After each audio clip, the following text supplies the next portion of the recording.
Hey guys, it is Ryan. I'm not sure if you know this about me, but I'm a bit of a fun fanatic when I can. I like to work, but I like fun too. And now I can tell you about my favorite place to have fun. Chumba Casino. They have hundreds of social casino style games to choose from with new games released each week. You can play for free and each day brings a new chance to collect daily bonuses. So join me in the fun. Sign up now at ChumbaCasino.com. Sponsored by Chumba Casino. No purchase necessary. VGW Group. Void where prohibited by law. 18 plus. Terms and conditions apply. Cinesmack contains spoilers of the spoiling type. If you don't want your spoilers spoiled, please turn back now. Otherwise, enjoy the show!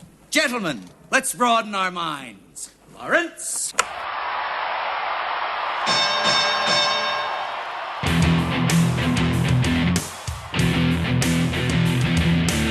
Ladies and gentlemen!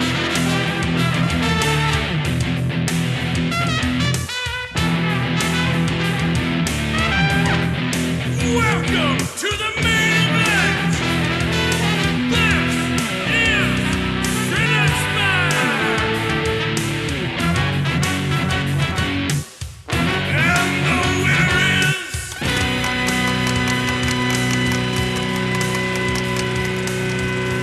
Hello, Cinesmacketeers, and welcome to bout number 111 of Cinesmack, the podcast about films by filmmakers. I am your host, Mike Keeler. Joining me tonight is our panel of award-winning judges. First, filmmaker and owner of Cheshire Moon Films, Mr. Timothy Haggis. Get 3 coffins ready, bitches. Second, filmmaker and owner of One Genome Short Productions, Mr. Roald. You see, I understand you mean... well, I fucked it up. Okay, start over. I don't think it's nice you laughing. You see, my mule don't like people laughing.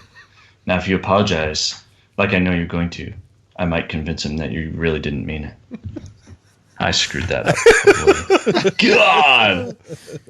I'm done. Third, Later, fellas. writer, actor, and director, Mr. Kyle Fine. With all the challenges 2020 has brought us, let us all just be thankful we don't have to drink disgusting water from strangers' wells. That's true. That's true. Yet. Not yet. Yet. Yeah. That's next month. Yes.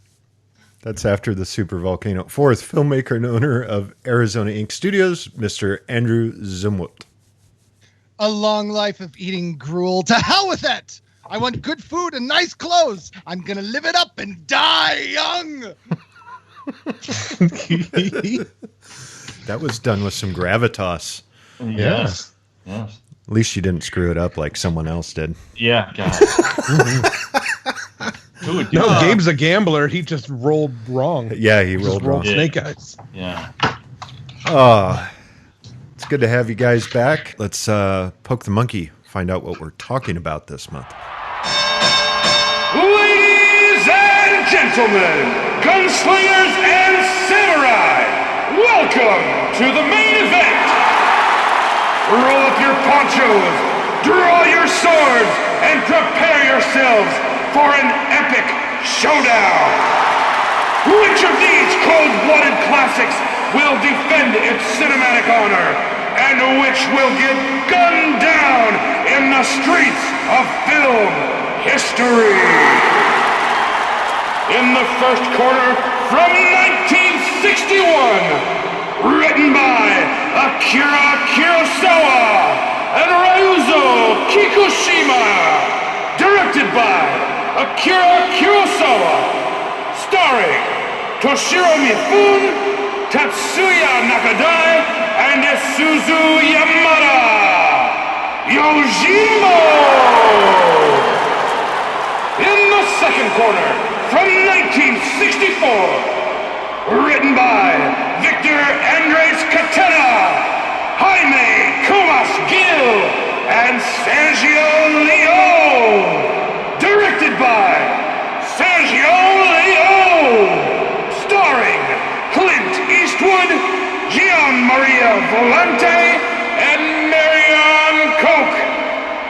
A Fistful of Dollars! Man, I loved rewatching both of these movies. I, of course, own the Criterion Collection. I don't talk like a film snob of Kurosawa's movies, and I've always loved A Fistful of Dollars, and I have to credit Back to the Future 2 for that, because I went searching for it because I had no idea what movie they were watching, and found it, and then found everything else of all the spaghetti westerns. So that is how I saw A Fistful of Dollars the first time too, is because of Back to the Future 2. Because I was like, what Clint Eastwood movie is this that they're watching? Right? See, and I looked at it and I was like, I'm sure Biff has horrible taste in movies, so I didn't watch Fistful of Dollars until this afternoon. Really? Really, truly. You've never seen it until this afternoon? I had not seen any of the No Name Man, the No Name trilogy, so this was my first one. So. I'd never seen Yojimbo until this. I haven't seen either of these movies. I watched Yojimbo going, holy crap, they stole this movie. Yeah. All right. Before we talk about anything else, let's just get it started. Remember, 10-minute rounds. And our first round is writing. All right. Well, I don't think I'll take the whole 10 minutes. I'll leave you guys a little bit of time. Oh, boy. Okay, let's start with Yojimbo because it came first. I think the story is clever and simple. It works really well. It's told well. It flows well. There are parts, I think, where it gets a little too convoluted, but nothing like it does in A Fistful of Dollars. That one starts to veer all over the place. It has a few too many little side things. Oh boy, it's hard for me to pick apart the writing because I feel like the story it's written to me almost like a play. I could see this performed on a stage. It takes place in a small area of this town, and with the characters walking back and forth. I think that narrative structure and the playing people against each other, and especially the dialogue in Yojimbo, to be more specific, is very good. I really enjoyed the way that movie was written. I did not expect Yojimbo to be comedic. I did not know much about the movie going into it, so I was kind of surprised when it's really goofy in some spots. Fistful of Dollars played much, much straighter, but does have some funny dialogue. I would imagine if you compare the two movies, the main characters in both might have comparable line counts. But there's nothing really for me to pick apart too much, other than I think they both feel slow in places. A Fistful of Dollars, especially to me, felt kind of slow. Yojimbo did as well, but that may be more in the directing or overall category. But they're simple stories. They take place in a very small, confined world, and I think that serves them well because it's a lot about treachery and backstabbing. It does not sprawl out. I think Fistful of Dollars gets a little too complicated in pots where it really doesn't have to. But no, I really don't have many complaints about either of these. I thought they were pretty simple stories and they were handled fairly well. I think I'm on the surface, I think they're both really good movies, but I really don't think anybody can vote for Fistful of Dollars in this category.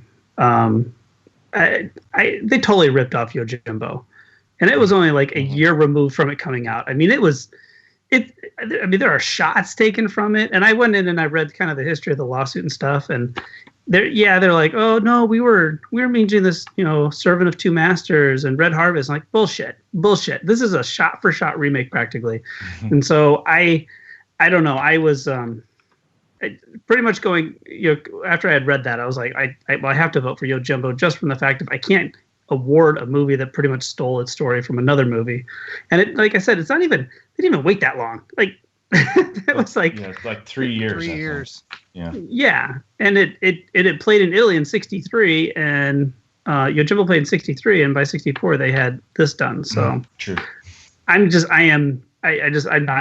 not thrilled with that. That being said, the big part that bothers me on top of that is that there's humor in Yojimbo. There's a lot of satire, and he wrote in some jokes. And before this, Kurosawa wasn't really known for being a comedic director, but he was able to kind of inject some comedy of it. And Sergio just like ripped all that commentary out, and it really just kind of stripped it down to the studs. And I felt like kind of ripped the heart out of it, which is funny because they use the line "aim for the heart," and he was like, "No, I'm just gonna kind of go for the gut and, do a color by numbers Western movie." It's good, but I feel like they took out the parts that made Yojimbo so special. Yeah, it is remarkable how similar they are. And I have to say though, for a remake, that A Fistful of Dollars is a pretty good remake. They could do something like they did with the Psycho, where it was literally a shot for shot, like an attempt to remake it. And this I thought they but it is really remarkable how similar it is. I mean, there aren't a lot of changes. There's a few things, but there's even a part where he takes a knife, a machete, in A Fistful of Dollars and cuts down all the stuff in that house after he kills all those guys. Yeah. And I'm like, it's like, what? I mean, he's not even, I mean, that's a direct reference to Yojimbo. He's basically using a sword to do all this stuff. And, I get it. I appreciate it. I think, it was probably done, I don't know, maybe it was nefarious. Maybe it was like, hey, we'll steal this idea and make some money off of it. But I still feel like it was kind of done out of respect for it. But if it had been out of respect, there wouldn't have been a lawsuit. Sergio would have basically like what Gus Van Sant did. He's like, look, I want to do kind of an experiment here. Yeah. Yeah, I can't. It's more of a study than actually a film that people are going to watch over and over again. But no, he like denied it and like, what, dude? Come on. Yeah, it's pretty blatant. Yeah, it was remarkably similar. It's like almost. There are a few minor differences, but it is almost basically kind of shot for shot the same thing. It's pretty crazy. Yeah, it felt. Now, with a little bit of background, A Fistful of Dollars, long time ago, saw it, watch it again, and then I actually watched Yojimbo's second in this. And as I was watching, I was like, "Holy crap! Who stole what from who?" And I had to, and I went and I looked it up and I realized that Yojimbo was first, and I was like, "Wow, it really felt." I guess I don't even see it as a remake. It really felt like the director was like, I saw this really cool movie. It was over in Japan. No one here in America will see this, and I can do it better as a Western and get a lot more butts in the seat. Italy. Exactly. That's what it felt like. Italy. In Italy. Mm-hmm. But I mean, that's really what it felt like. It felt like, oh, well, I saw this cool movie and I can do it better, but I'll do it in American. And it just... So it was really fascinating. Some of the revelations as I read about these two movies. The lawsuit was already mentioned, so I won't go into that. Yeah, I mean, they even had the little boy run out to his mother and that whole scene. Mm-hmm. I mean, they changed up the order on that a little bit. They revealed her much sooner in A Fistful of Dollars. Yes. Her and the child much sooner. I think they played more to that Western of the damsel in distress feeling up closer or sooner in the movie, because that's more typical with your spaghetti Westerns. So perhaps that was the choice to get that style across. But that scene where she's crossing and they're both tied up and they're walking and the little boy runs out and goes, "Mommy!" I'm like, that's an exact replica. Yeah. Mm-hmm. I mean, so and both kids are equally kind of annoying. Yeah. Yeah. And you guys already mentioned great ones, other examples of the blatant rip. I really enjoyed Yojimbo. I thought it was fun. It was definitely different. Like I said, first time I ever saw it, first time watcher, long time movie lover. But didn't realize that A Fistful of Dollars was basically a Western version of Yojimbo. So really enjoyed Yojimbo. I will say that much. And interestingly, Yojimbo, and we'll get into this later probably, Yojimbo is kind of like a Western version of a Japanese movie to a certain degree, because it definitely draws a lot from Western aesthetics. Sure. But yeah, anyway, in the day Kurosawa, they acknowledged him as one of the most Western Japanese directors out there, and so a lot of those sensibilities came from Western film. Yeah, good catch. Just so you guys know, I said 10 minutes. They're actually 15-minute rounds, so you guys do have 5 minutes left if you want to add anything. But if you're done talking about the writing, we can vote on it. Can we just have the same conversation, but in a Western with Clint Eastwood in it? Well, we'll just have a remake of our original. We'll remake our conversation. There you go. But differently? There you go. Yeah, just different. Well, that joke went over perfectly. I'm glad I nailed that one. Yeah. So I'll be here all night. We'll just reorder it slightly. Where did the Italy part come from? Because I thought that Yojimbo was shot in Japan and was Japanese. It is, but Yojimbo was, yeah. Fistful of Dollars was Italian made and shot in Spain. Yeah. With German money. Okay. With German money, that's correct. And only one guy speaking English. Yeah. That's an. I'll get into that later too. Yeah, I want to kind of delve into that too, but yeah. All right, if you guys are done talking about the writing, let's vote on it. Well, it sounds like you've got a lot of trivia too, so yeah, let's get to it. All right, Kyle. Yojimbo. All right, Andrew. Definitely Yojimbo. Okie dokie, Tom. I'm gonna give it to Yojimbo because it's a hell of a thing taking a script from a man. Gabe. Got to vote for the original, so I'll go with Yojimbo as well. All right. Let me pause that so it doesn't go off. Sorry, gonna change the clock. When Clint Eastwood arrived on set, he was struck by how little the Italian crew and writers knew about the American West.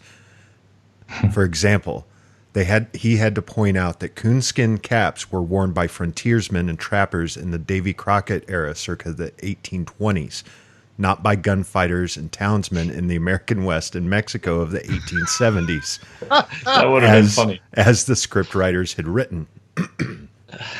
Damn, I want to see that.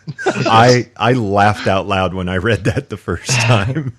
That would have made it seem so much more Italian to have some really anachronistic stuff in it. Exactly. Yojimbo is considered an uncredited film version of, I'm going to butcher this name, Dashiell Hammett's novel Red Harvest. Dashiell Hammett. Wrote the Maltese Falcon. That's right. That's right. I knew that. Which has never been officially filmed. It is about a detective who comes to a small city and pits both sides in a gang war against each other until both are almost completely wiped out. The scenes where Toshiro Mifune's character is held and beaten, however, were taken from Hammett's novel The Glass Key, which has been adapted for the screen twice. So it sounds like maybe Yojimbo itself was kind of pirated. Exactly. I'm weaving my trivia together, Gabe. Oh yes. Okay. I like where you're going. going. And the plot thickens. Right. All right. Let's move on to our second round. Acting. I'm going to start with Yojimbo. We'll just go from top to bottom kind of thing. And I am going to be really bad with names, so I'm going to do my best, and I apologize up front to anyone if I butcher a name. Toshiro Mifune, I think is how you pronounce it. The actual samurai. I love his character. I love his coyness and the way that he is just this gruff, I don't care, almost that real bad boy type character, and it comes across really well. And I see that coming from him without any question, without any kind of you don't even have to like show it to me. I can understand, and I can see it from him. Really thought he did a nice job.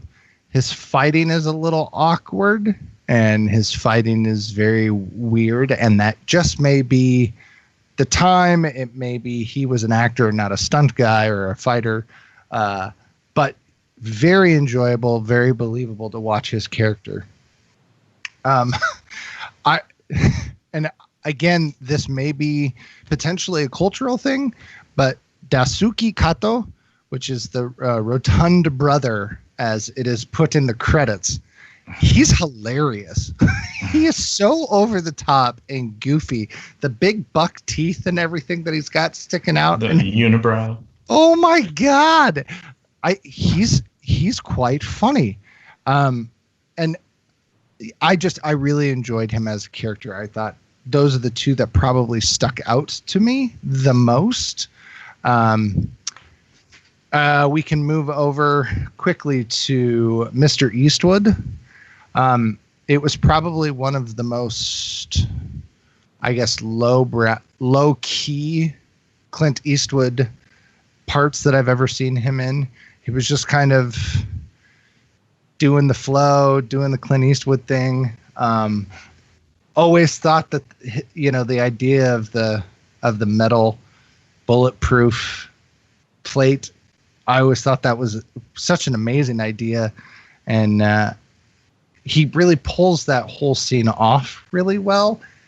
But I think that was the one scene in the entire movie that I was like, this actually feels like a good Clint Eastwood Western. This seems like Clint Eastwood. He's in it. He's got this just kind of rugged roughness, and everything else was just kind of like, I'm on set. I'm supposed to move over here and then do over here. It was just, I don't know. It just, maybe slow is the best word for it. It just seemed very slow. Yeah. He wasn't bad. It wasn't the best Clint Eastwood acting that I have seen from him. I don't know. To be honest, I don't know if, and maybe people have other characters they want to talk about, so I don't want to just spew on about every single one, but out of A Fistful of Dollars, there wasn't really a lot of people that jumped out at me that I was like, oh, that was pretty amazing. There were some funny scenes and there were some funny dialogue, but nothing that I was like, holy crap, I hope they've gone on to do amazing things. So, just real quick, Toshiro was born in China to Japanese parents, and as he graduated from high school, he was immediately enrolled in the army and served during World War II in the Japanese army as an aerial photographer. Interesting. I did want to say that that Tatsuya Nakadai, I think is how you say his name. Oh man, I'm so sorry. The actual gunfighter in Yojimbo, he seemed when I first saw him, I actually thought that he wasn't Japanese, and I was like, oh my gosh, they like brought a white person in here to do a Japanese role. Holy buckets. And then I actually saw more of, I guess, his character come out. It was just really, I don't know who he is, and this was the first time ever seeing him in anything. He's a pretty good actor. I could see him doing other stuff. That role, it just seemed very odd to me, but maybe I need to see some of his other films and some of the other characters that he has played to really understand what his arc is as an actor. But he seemed very odd and out of place. Like, I mean, he was wearing the polka dot kimono for most of it and had his hands inside, and every once in a while he'd stick his gun out. It just seemed almost cheesy. Like, it was weird. But again, totally is the director's choice. He probably was being told to do those things. So, but he's still working, by the way. Is he really? Yes. Really? Wow. I really need to see him in some. I really would like to see him in some other films, because I think he has something that, and I just have not seen him in anything else. So I will definitely have to look him up. But what do you guys think about the acting? I'm just crazy? Probably. I kind of agree with what you had said. I think there's a little bit of an issue. I mean, we'll get into this later, but the internationalism of Fistful of Dollars did not help it, I don't think. I think there's, we'll muddle through, and it really is that like the ultimate case of fix it in post. They're like, hey, everybody in the cast speaks 6 different languages. We'll fix it in post. And I think it's, Clint Eastwood was actually pretty good. I'm not a huge Clint Eastwood fan. I think I mentioned that when we did Dirty Harry, but he did pretty well. I feel like in these two movies, the supporting cast in Fistful of Dollars do a better job than Yojimbo in that, the Baxters and the Rojas, they play those parts really, really well. And it's really easy when you're watching movies like this, I feel like, to almost picture what it was like on the set. And, but those side characters did such a great job that it was much easier to kind of get into their characters and kind of get drawn a little deeper into the story. Yeah, I think for my money, the two main actors for each of these films do a really great job. Toshiro Mifune he's really charismatic. He's very low key, but I think that's his character. He never really gets too overly excited about anything, and he has a good screen presence. He's fun to watch. And I feel the same about Clint Eastwood. Clint Eastwood's performance is pretty low key, but it's kind of that character. Like they're kind of a hardened, grizzled, fighter, and they not much really gets them riled up. So they just kind of play it low key. And I think I'm the opposite. In general, I'm the opposite of Tom in that I do kind of like Clint Eastwood. He's kind of up and down depending on what he's in, but I like him both as an actor and a director in general. But I think the characters, the supporting characters in both movies really aren't that strong. And I'm with Tom that if I had to pick one, I would pick Fistful of Dollars as far as like the supporting cast is better.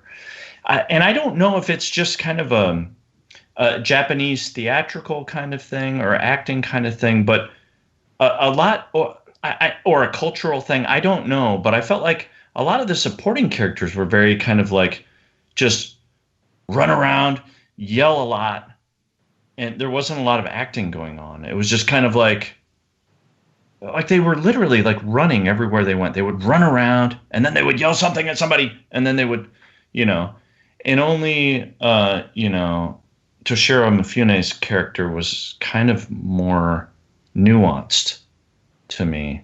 So I don't know. Does anybody know anything about Japanese acting or culture? I was going to say that could be part of Akira Kurosawa's motivations because he wanted the town to feel chaotic.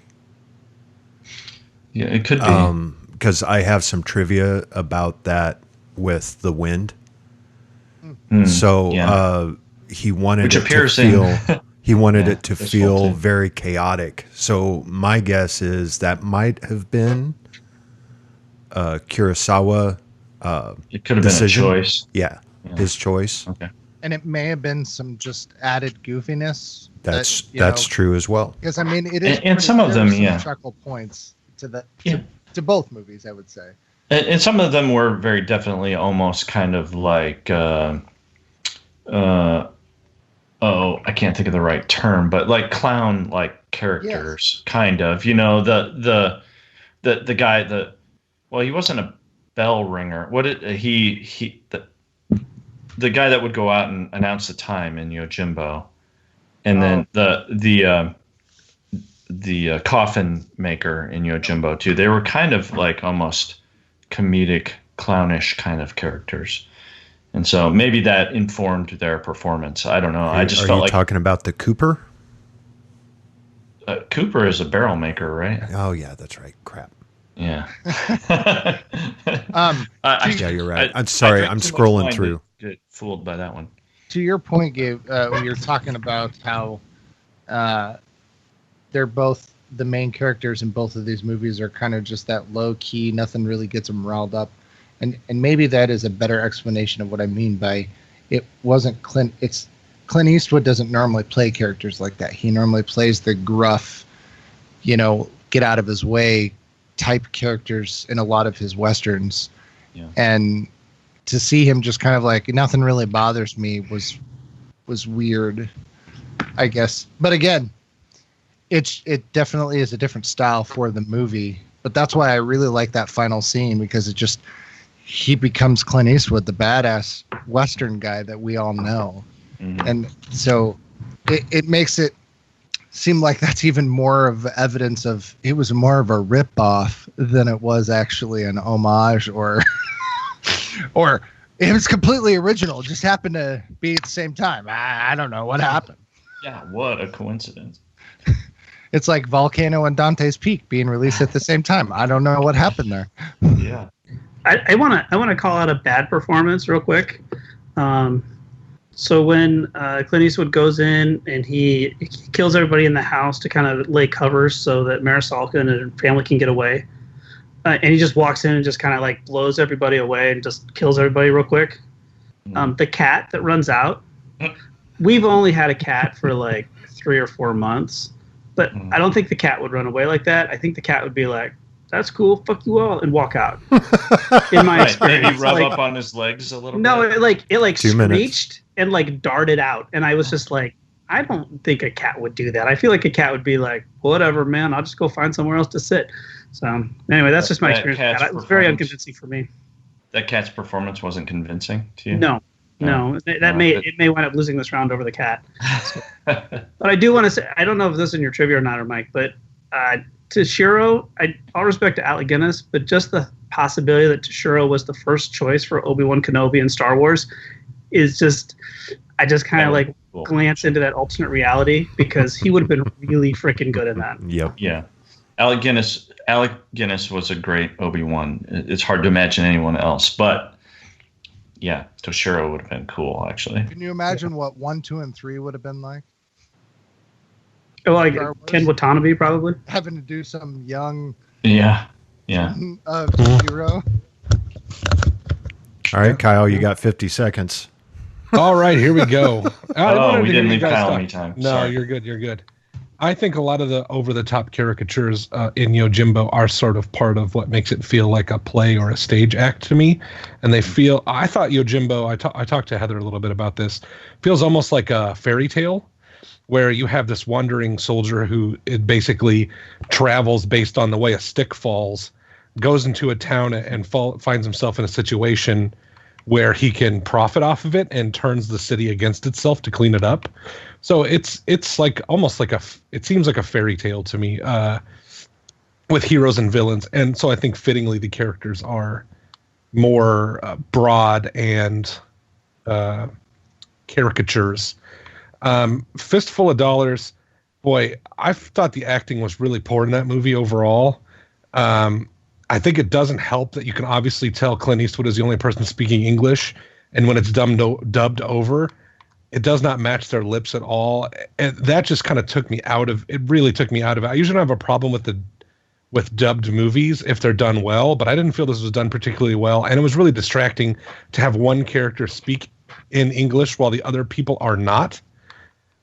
It was just weird, man. And that's got to be so difficult to act with, because you basically just have to know what dialogue they're delivering. My assumption is Clint Eastwood doesn't speak fluent Italian, so he's just waiting for pauses or moments that he knows he's supposed to deliver his lines. But I thought overall he was pretty good in the movie. And is this one of his earlier films? This was his first film. Yeah.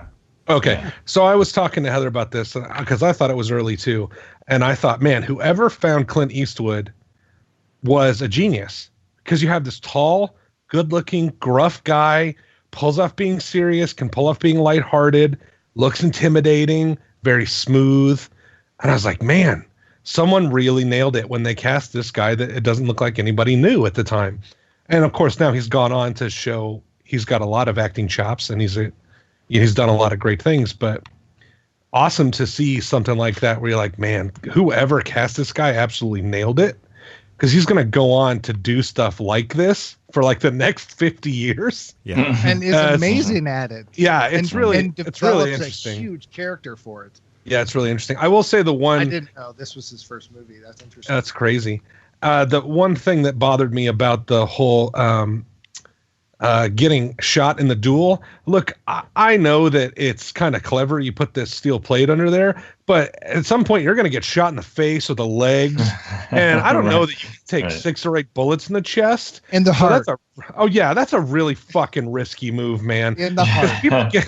People get shot in bulletproof vests and get knocked on their ass. I mean, I don't doubt that he's tough, but I thought that was overkill. I'm like, dude, you're a really good shot. Shoot this dude in the face. But, right. But they said it was the symbolism of in the heart. No, that was the I get it, but how does he not wise up to this? He's like, man, every other guy shot in the heart died right away. This guy, 3 or 4 shots, and it sounds like I'm kicking a steel barn every time I shoot him. What's going on? He wasn't the brightest gunsman. Ramon kind of telegraphed that too, because he talks about, when they're comparing guns earlier on, he talks about, killing a man by shooting him in the heart. And there's that moment where he's already shot him like twice. And then Clint Eastwood starts egging him on. It's like, come on, man, shoot me in the heart. Shoot me in the heart. Because there's that moment where I think Ramon's like, fuck this, I'm going to shoot him in the head. And then Clint Eastwood's like, yeah, you're going to kind of waver on your plans? Pussy boy, come on, get in here. And so this makes it that's seem easy to trick. I'll give credit to Fistful of Dollars for building. I felt that part kind of made sense. Oh no, it was set up. I'm thinking of the realism of this. I'm like, oh shit, man. Okay. Okay. Clint Eastwood actually building him, like he finds himself after this movie, because not knowing this was his first movie, that's you can definitely tell that he's finding that character that he ends up, like you said, Kyle, plays for the next 50 years. All right. That's it. Gave Kyle a little extra time. Yeah, this was his first movie, and he was actually like 10th or 12th choice. Whoa, what? Really? Yeah.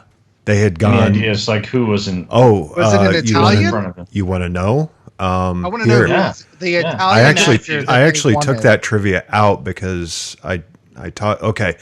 After considering Henry Fonda, Sergio offered the role of Man with No Name to James Coburn, who proved to be too expensive. Charles Bronson, who turned it down. Third choice was Richard Harrison, also declined the role, but pointed Leone in the direction of Rawhide.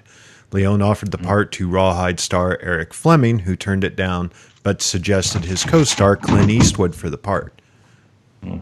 And funny story, after this movie comes out and these spaghetti westerns become popular, Henry Fonda, Charles Bronson, and James Coburn all work with Sergio Leone eventually.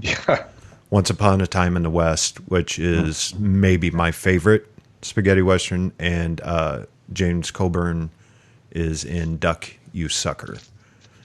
There's also Once Upon a Time's probably got one of the greatest casts a western has ever had. Yes.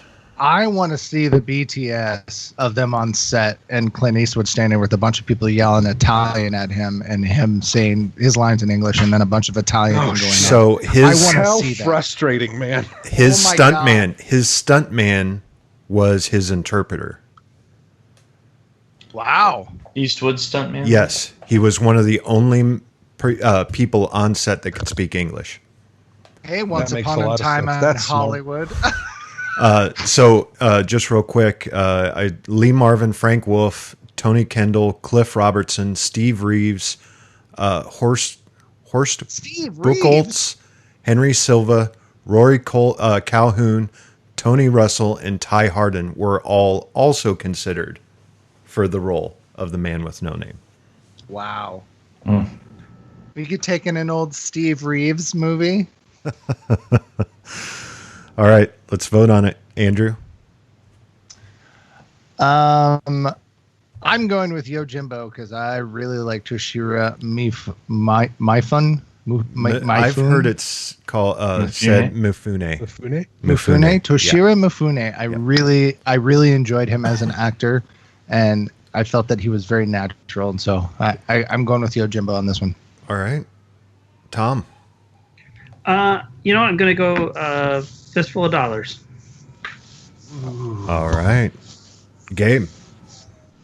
I'm going to go Fistful of Dollars too, mostly because I felt the supporting cast was a little bit better. Fistful of Dollars 2 is called For a Few Dollars More, Gabe. As well.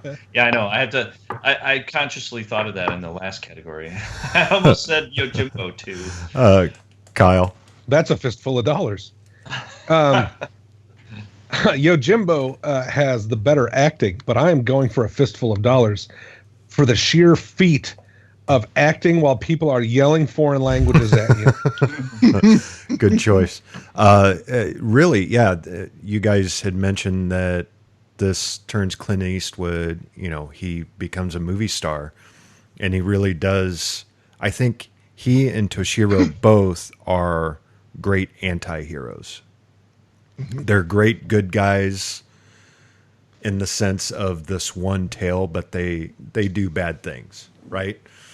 So I think both of these movies are great. Some of some great versions of anti-hero movies. And I believe you start seeing more and more of that as the 60s go on. I loved watching him sit up in that tower and just watch both sides of the town just yell at each other, basically, and him laugh. Oh, my God. What a great scene. Akira Kurosawa told Toshiro Mifune that his character was like a wolf or a dog, and told Tatsuya Nakita that his character was like a snake. Inspired by this direction, Mifune came up with Sanjiro's trademark shoulder twitch, similar to the way a dog or wolf tries to get off fleas. Huh. Interesting. Clint Eastwood helped in creating his character's distinctive visual style. He bought the black jeans from a sports shop on Hollywood Boulevard. The hat came from a Santa Monica wardrobe firm, and the trademark black cigars came from a Beverly Hills store. Eastwood himself cut the cigars into 3 pieces to make them shorter. Eastwood himself is a non-smoker. Yes, I never He realized. is? Yeah, he's also a vegan. I knew that, but I didn't know that he was a non-smoker because I've he seen is. him in like every movie ever. He's always smoking. He is a non-smoker. So, Mike, just real quick, I know you and I have talked about this before, but someone said, I think it was a costume designer, said you can tell a great character, a memorable character, if you can pick them out by their silhouette. Mm-hmm. And the Man with No Name is one of those characters, with the poncho over the top, the hat, the cigar sticking out the side. Oh, it's such a memorable silhouette of a character. That's true. And I thought of that thinking of this movie. I was like, man, becomes like the archetype of the tough guy in Westerns. It does. Yep. Yeah. Absolutely. All right. Let's move on to our third round. Directing. I kind of have some random thoughts. The directing on both of these, Kurosawa is amazing. He's one of the I don't say he's one of the first directors, but he really kind of took shot composition and was able to help tell the story. There are some really great 3 shots in this, and they help drive the story forward. Using the 2 sides against them, and so the 2 sides, and then he's in the middle, and there's some of the way the shots are laid out is really good. Sorry, was distracted, and so I'm trying to get back into it. So I was expecting more acting trivia. Sergio Leone's directing is pretty good. I do feel like this is one of those instances where I think the editor deserves more credit than the director. I think Sergio kind of was able to rough cut pieces together, and the editor was actually able to put together a story that made sense and was pretty compelling.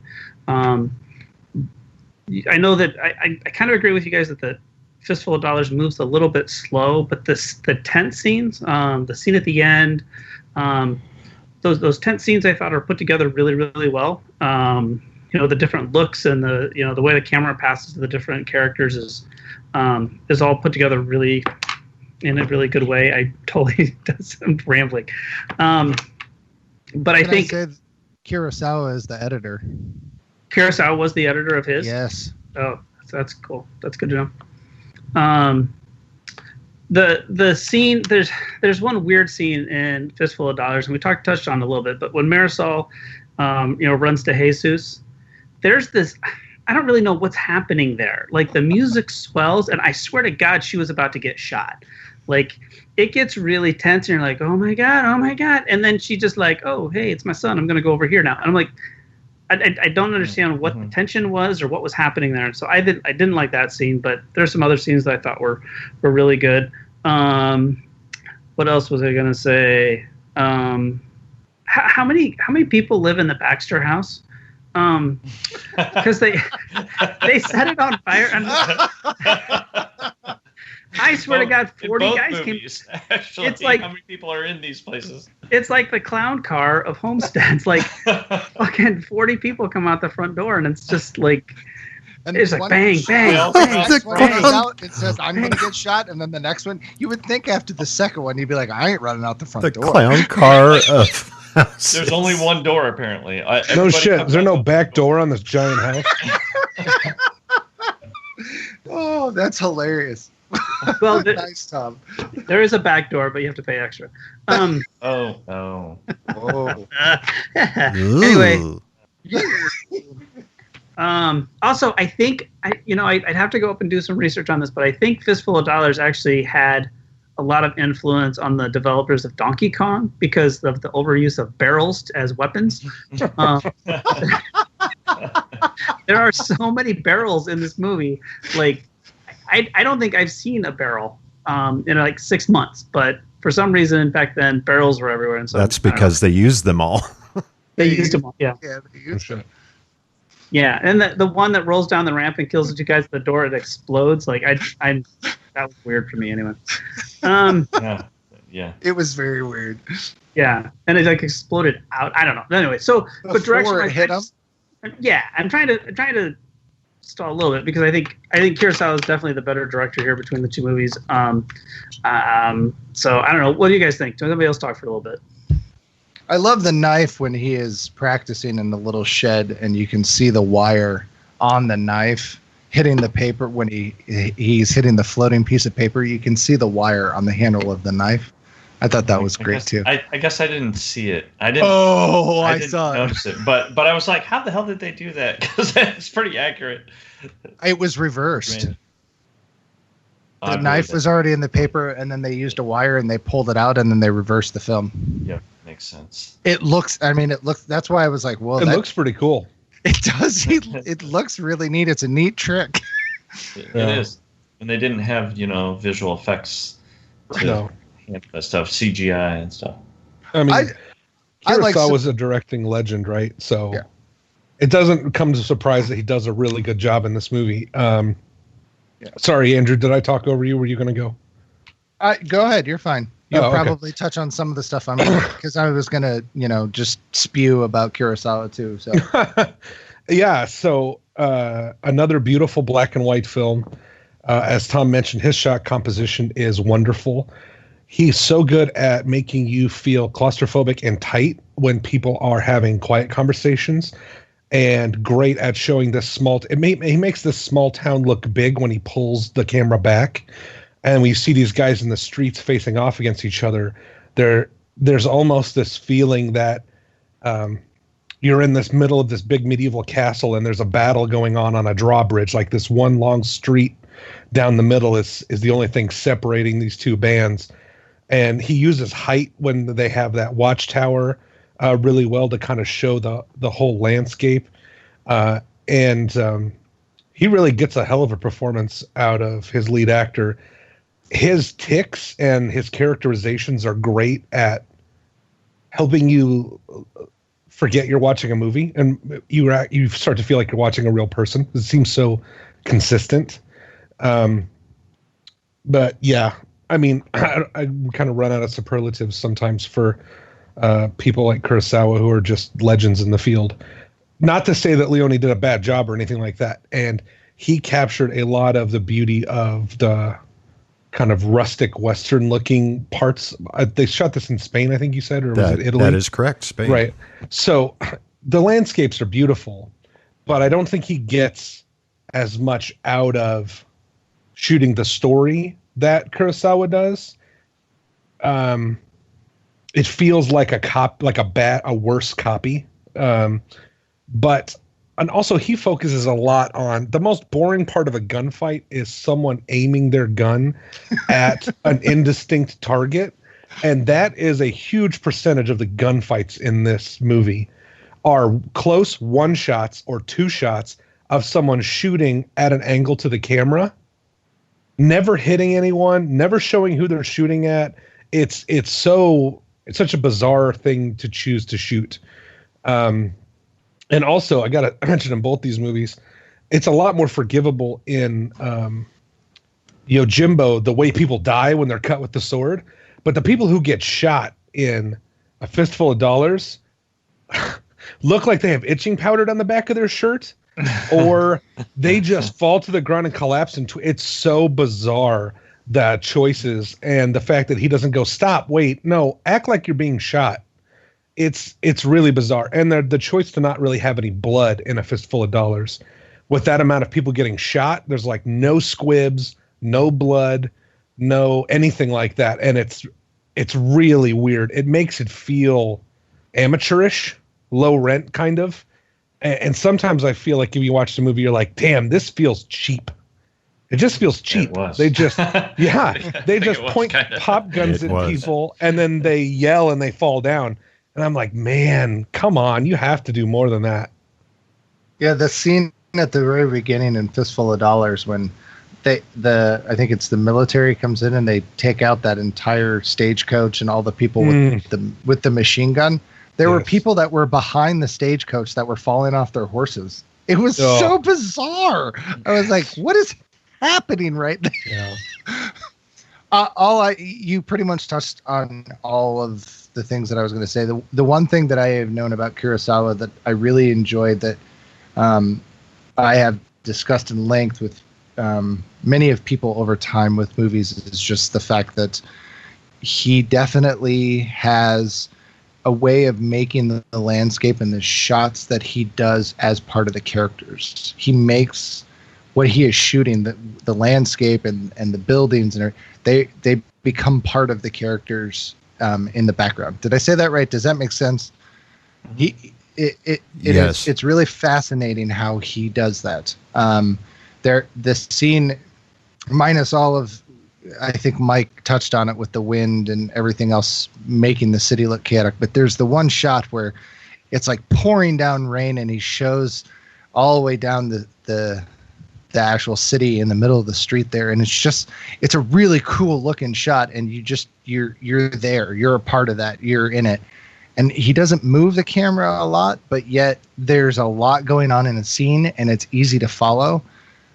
One of the scenes where they're in the bar and I think he's starting to drink sake and one of the guys comes in, the camera doesn't move off of Toshiro at all. Like it's just on him and it's just sitting there, and guys come in and out and around him, and it's just really brilliant.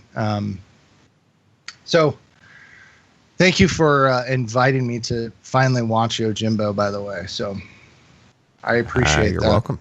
Because I have seen other Kurosawa movies, but I have not seen this one. So I'm assuming this wasn't his first movie, but his abilities definitely, he has a style and they definitely shine through. He is definitely a craftsman when it comes to directing. So. Yeah, I want to give Sergio a little bit of love. No, I'm kidding. They both really capture the landscapes well. And I think, as we kind of mentioned earlier, that Kurosawa was influenced by American Westerns a little bit, especially for this particular film. There are certain scenes where you're like, that's right out of a Western. He stands, the samurai stands in the middle of the street, and it looks like a Western. Yeah. But they all have, samurai swords instead. Most of even all the but dust. one. Even there's like a dust cloud. Like yeah, you almost kind of expect like some tumbleweed to kind of go rolling by or something. And I think there was definitely an influence there that it wasn't, that kind of look didn't originate in Japan necessarily. Maybe it did. Maybe American Westerns stole that as well, but I'd have to do my research to figure that out. But there definitely seemed to be an influence of American Westerns on Yojimbo. I have trivia especially about that. Especially when it comes to landscapes. But one of the things that I really like about Sergio's cinematography is the extreme close-ups of these really gritty, sweaty, gross-looking people. There are these really intense close-ups. And there are a number of his movies that feature these. And one, I think it might be good. The Good, the Bad, and the Ugly starts out with a shot of this landscape, this beautiful landscape, and then all of a sudden this gritty-looking dude sits up into the frame, and it turns into this like extreme close-up of this guy. And I've always really appreciated that. Those, Kurosawa has great composition. It uses close-ups well, but there's something about Sergio's close-ups that are really almost extreme. And they're like beautiful in their grittiness. And so that's always something that I've appreciated about Sergio. 2 minutes. And granted, it's kind of, it's definitely a stolen story. It's definitely a stolen movie. But I still feel like he has a certain style that he applies to it, that is his own, and so yeah, I have some appreciation for Sergio in this context as well. Yeah, I wanted to know how hot it was at the very end at the last scene, because he was just Clint Eastwood's all like wrapped up in a poncho and long, right. And the other guy is just like drenched, like he just got out of the swimming pool. His hair's all wet. He's got bees everywhere. He's just wow. And part of that was intentional, obviously, because he was nervous, Yeah. But but I think it probably wasn't that hard to create that effect. They probably just had to stand out there all day. And that's a good point too, because so I help at the local middle school, and we talk when they start doing their film class, and we go through all the different types of shots. And when I get to extreme close-up, I warn them that, look, it looks like a really cool shot and it's fun to do, but it's really hard to pull it off. And if you have a tense scene and you do it and you screw it up, it just turns this tense scene into something funny. And you can totally ruin your movie, but Sergio did a great job working those in, because at no point I was just like, look at it, Right. Yeah, he does the extreme close-up probably better than anybody. Yeah, and I think it has something to do too with that CinemaScope aspect ratio kind of thing too, which really is great for those landscapes. We've got this really extreme widescreen kind of format, and we're seeing these beautiful landscapes in this widescreen, and then you put somebody's like eyes in there that close, and it's really just quite fantastic. That's why vertical video sucks ass. Yep. They both. I thought about you today, Tom. They both were shot in 2.35 to 1, which I think is very interesting. Mm-hmm. Yeah, I thought about you today, Tom, because I was thinking about vertical video, because I watched a video on YouTube that Tosh had sent me, and it was shot like in portrait, which annoys me immediately. What the fuck? Unless there's a reason for it. And then you had sent a picture one time of a TV. Somebody was working on a TV that was actually vertical. Yeah. And how you said, "Oh my God, just like basically like kill me now." Yeah. That's where we're going though. Just really impressed that it was 2.35 to 1 that they shot this in, and not something like Panavision or something. I think that's really fascinating. Getting back to the whole portrait, I worked on a video once where I rigged a camera sideways because the monitors in this test delivery area that a pizza / gas company was doing were vertical. So we had to shoot the stuff vertical instead of horizontal, and it stole part of my soul. Have you seen the TVs now that you Yes. can actually rotate 90 Yes. degrees so they are portrait mode silly and and stupid. watch the movie? I'm like, what?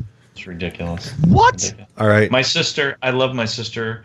She sends videos of my adorable nephew and her pets and stuff, and she always shoots portrait. And I always want to say, please. People have stopped sending me videos because I get after them. I'm like, turn your phone sideways. Please, for video. Photos, fine. I don't care, but video, please. Unless you're shooting like a skyscraper or you're trying to show the height of something, that's fine, okay? And you don't have a lot of room, but shoot horizontal. Come on. Or when they're shooting a recital and like the stage is wide. What are you doing? Yes. I can Well, see my kid in the shot. That's all I want is I my have kid. 60%. I have 60% curtain. That's all I'm seeing. 7 heads at the bottom, and I can see the light rigging up top. Great job. All right, Tom. How you voting? I'm gonna vote for landscape. Okie dokie. I thought that was a funnier joke than that. God, my shit's not landing tonight. Fuck you guys. I liked. Fuck. No, I guess I'll vote for Yojimbo. Yeah. Gabe. That wasn't. Gabe. That wasn't funny. Oh my god. Yeah, I think. I have. I have love for Sergio, but I have to vote for Fallon. Kyle. I have tall friends. I'll vote for portrait. Uh-oh. Trying to save Tom's joke. No? Oh. Okay. No. I'm going to go for Yojimbo too. I mean, Yojimbo as well. Yeah. Not a fistful of dollars. which is Yojimbo 2 is called in Sanjuro. America. Oh my God. It actually is. The fuck is going on? What was happening in the 60s?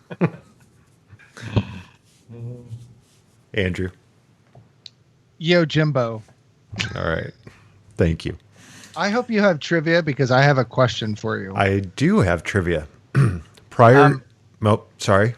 Well, You I wanna want to ask ask the this question question first? because I'm hoping that you have trivia because I want to know why everyone in A Fistful of Dollars didn't use their real names. They Americanized all their names. I don't have trivia about that, but my guess is that was part of the distribution company. Because Or Sergio Sergio was doing actually credited as It's Bob Bob Robertson. Yes. And that's not like, oh, well, that's the translated name. No, that's like somebody going, yeah, my name's actually like, Bob. Just put Bob down. Ramon Rojo was John Wells, and Esteban Rojo was S. Rupp. Yeah, it's... And Piero was Joe Edgar. Yeah, yeah. But that's his character, almost his character's name. Because his character is Joseph Egger, and he went as Joe Edgar. It's just really weird. So I was just curious if anyone knew or if you had... No, I think they were hoping- trying to Americanize it so people would go see it instead of seeing the names and be like, oh, it's a foreign film. That was popular back then. Rubio, Benny Reeves. Oh, that's a fair translation. All right, directing trivia here. Prior to this movie, in American movies, whenever a person was shot, one camera was focused on the shooter who fired his weapon, and a split second later, the director quickly cut to the victim who could be seen being hit and falling to the ground or whatever. Clint Eastwood knew this had always been the way such scenes were shot in the States, but he didn't bother to tell Sergio Leone that. Leone shot the first scene involving any kind of major violence in this movie with the camera shooting from over Eastwood's shoulder, as though the viewer was right there watching. If you watch, if you compare spaghetti westerns with American westerns at that time, A Fistful of Dollars, I think the reason why it did so well was because it was so different. Because he was actually composing the shots unless you count John Ford. We're not going to bring John Ford into this, but they were just turning them out, which we've discussed a lot. It was just, yep, okay, this shot, this shot, this shot, this shot. Where Sergio was actually didn't know that, and he was making an artist. He was choice. being a director, right? Yeah, exactly. Instead of just showing up and paint by color, paint by numbers. Interesting. There was a deliberate attempt by Akira Kurosawa to revise the cinema's attitude towards on-screen violence. He wanted to show the damaging effect of violence rather than the slightly anodyne way that it usually had been depicted before.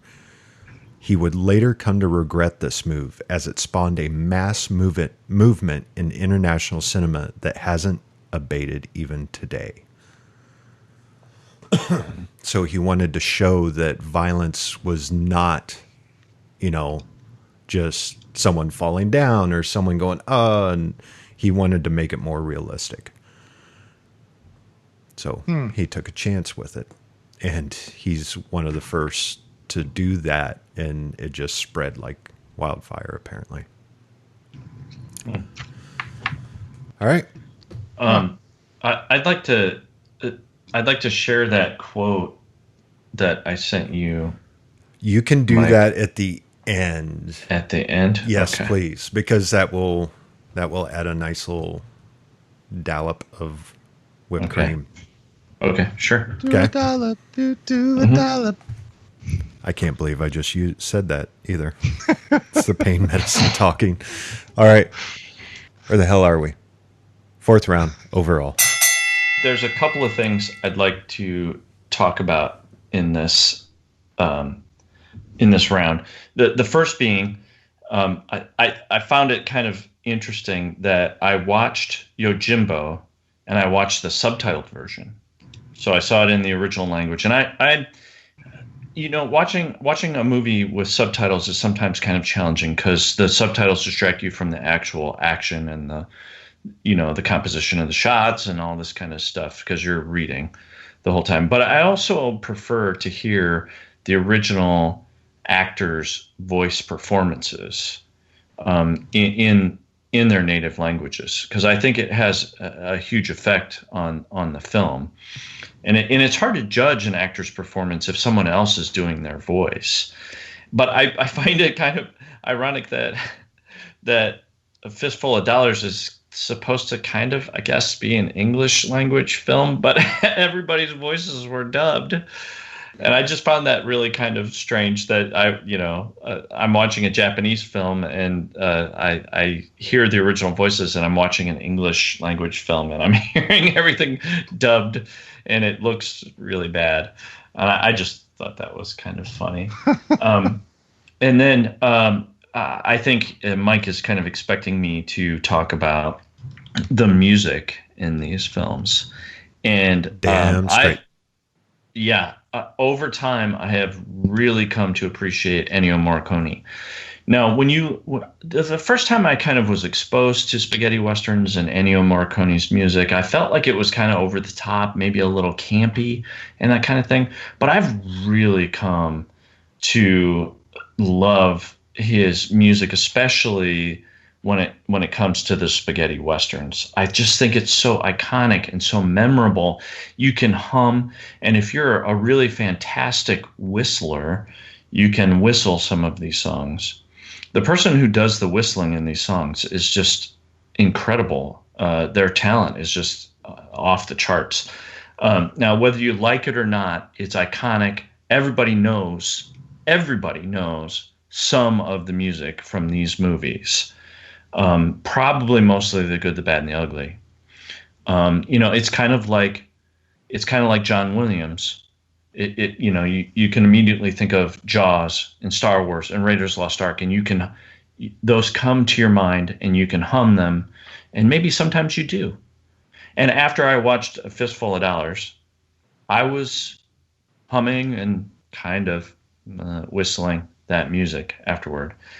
And actually, I kind of enjoyed the music in Yojimbo too. It was a little bit unexpected.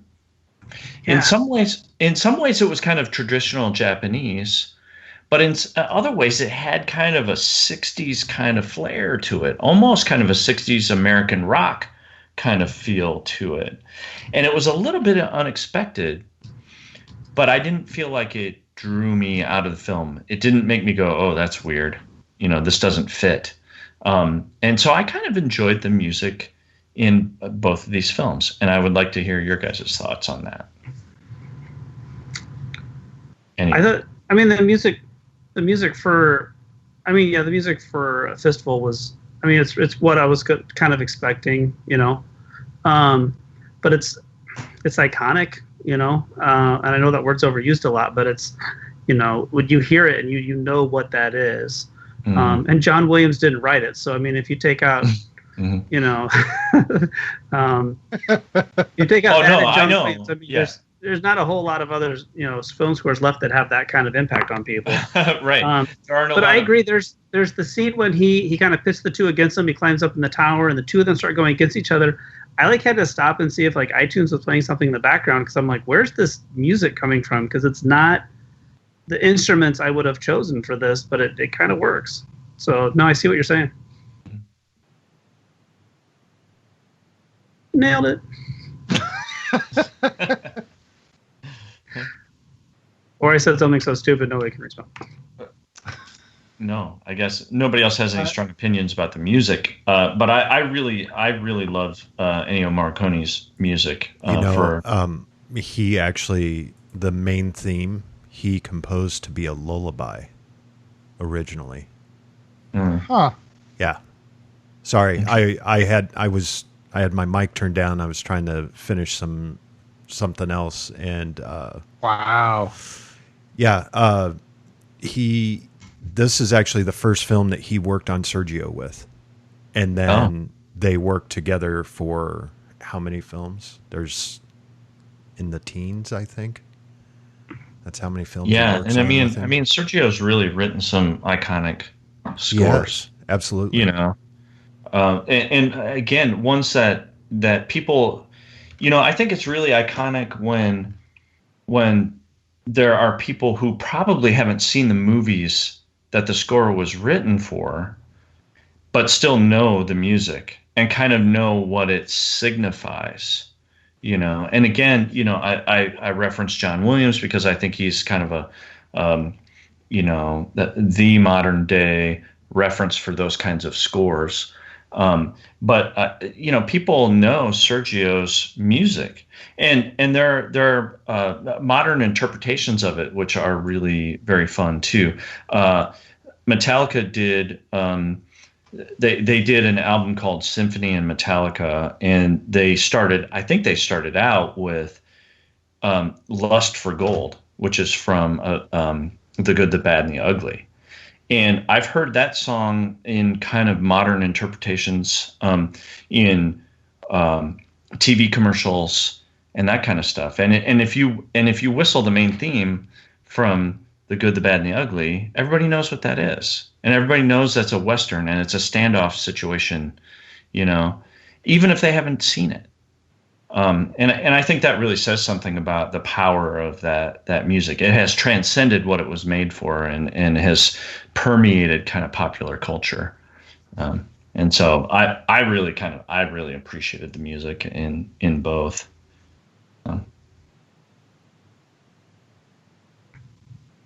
That's called dead air. Yeah, wow. Listeners love that. Listeners, it's their chance to kind of talk to their radio and say, right, they get a little break. Well, does anyone else have anything to add for overall on either one of these films? I just want to know what happened, Hollywood. Why did we get rid of the role of script girl? Fistful of Dollars at the opening credits. In the opening credits, mind you, of all the people that worked on it. Script girl? Script girl was one of the opening credit things. How does that even work?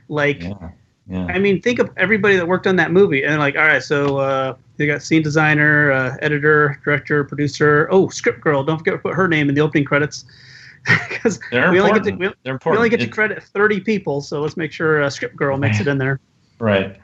Well, and we didn't talk about that, the opening animation on that. What did you guys think of the opening animated sequence? of It was Fistful of Dollars. okay. It repeated Campy? a few times. It's campy, but kind of It's cool. really damn campy. Yeah. Look, it's not too bad. I When you love see, okay, when you go to the office, okay, let's say you have an office job. I have an office job. And you take a nice new document that you have printed out on your desk, and then you go make a copy of it. And the copy comes out and it looks pretty good, but you can tell it's off. Just, it's not the original. That's kind of what I felt like watching these two movies.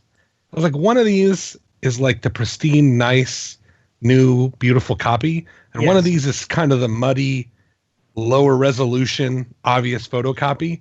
But it's not bad. It's not like a photocopy of my ass at a Christmas party, like terrible. But That's my desktop, by the way.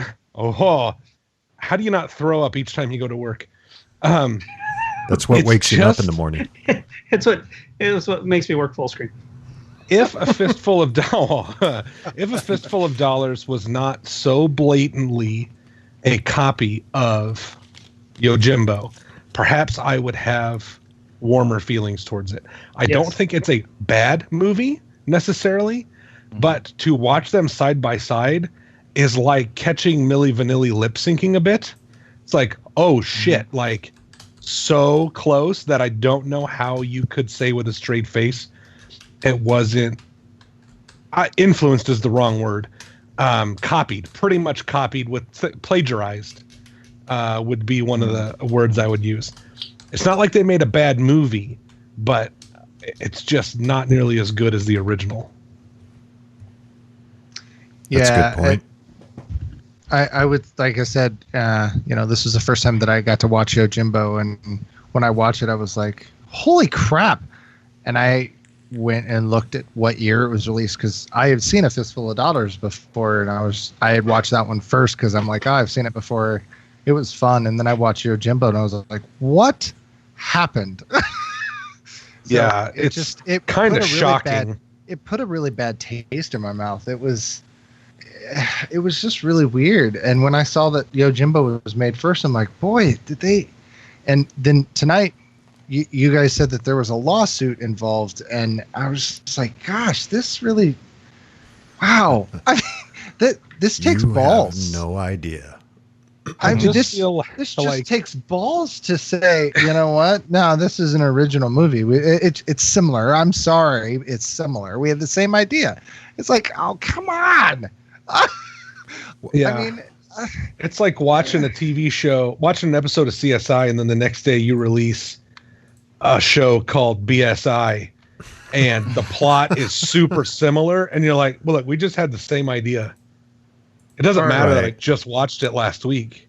Just great minds think alike. Or A Bug's Life and Ants. Or Dante's Peak and Volcano. Yeah. Or Deep Impact and Armageddon. Yeah. Or I mean, that's all. Well, that's the result of corporate espionage. And yes, and I do understand there is a little bit of a difference here, but I mean, it would be like Deep Impact saying, "Oh yeah, we didn't know anything about Armageddon. This came up from our own. We didn't see it. We don't even know about it." I mean, it's like Deep Impact, Dante's Peak. Yep. Did we say that? Oh, yeah, sorry. Yeah. But even then, it would have to be like Deep Impact involves a space miner played by Kevin Bacon and not Bruce Willis.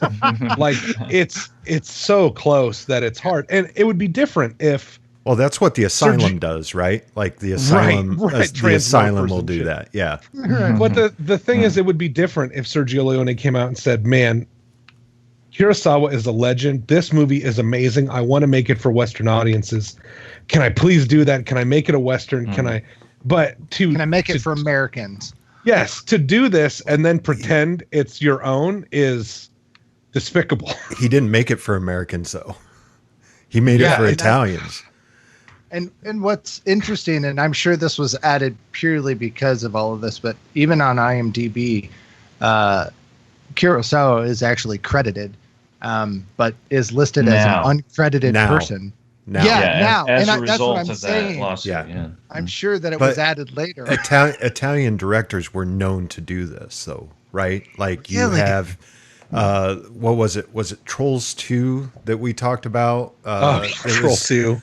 Was it Trolls 2 or Trolls 3? One of them, which was totally made. I think it was Trolls 2, which was made by an Italian director, right? Troll 2, yes. Troll 2 was made by an Italian filmmaker. Yeah.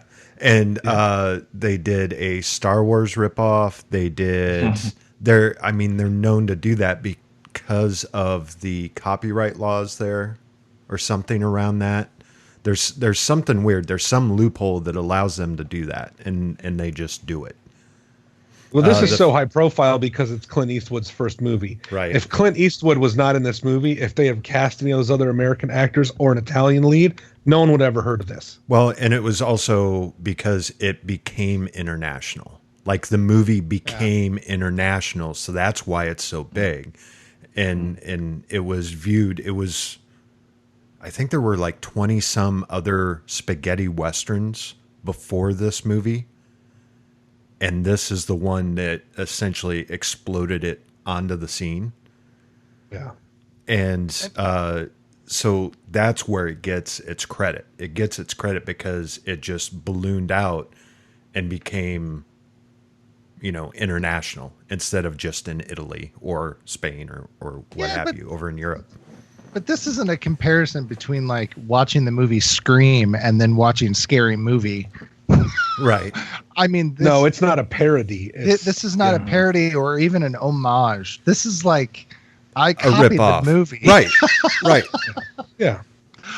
No, I agree. Did anybody else? I'll shift gears here real quick. Did anybody else get kind of a Tarantino vibe from Yojimbo? This actually, it's funny you bring that up. Fistful of Dollars. A Fistful of Dollars. Tarantino's kind of biting it, but A Fistful of Dollars is Tarantino's favorite movie. Yeah, because it's Yojimbo to me is like it's got that wacky jazzy soundtrack and some ultra violence and stuff, and I was like, damn, it's very Tarantino like. Yeah. Yep. You can see that for sure. I didn't see anybody flying across the room to kill people. Other than that, and I could have believed this was part of the original Kill Bill. Yeah. All right, let's put it to a vote, fellas. Gabe. Yeah, I think I'm going to have to go with Yojimbo. All right. Kyle? Yeah, make it the original for me, Yojimbo. Andrew? Due to copyright laws and what our lawyers are trying to tell us, I have to vote for Yojimbo so we don't get into any legal battles. Tom? I'm going to have to Yojimbo this one. Okay. All right. All right. So here's a bunch of trivia that I just love. For one scene, Sergio Leone needed a tree for a hanging sequence and confiscated one from a local farmer by pretending to be a highway official who was in charge of removing dangerous trees.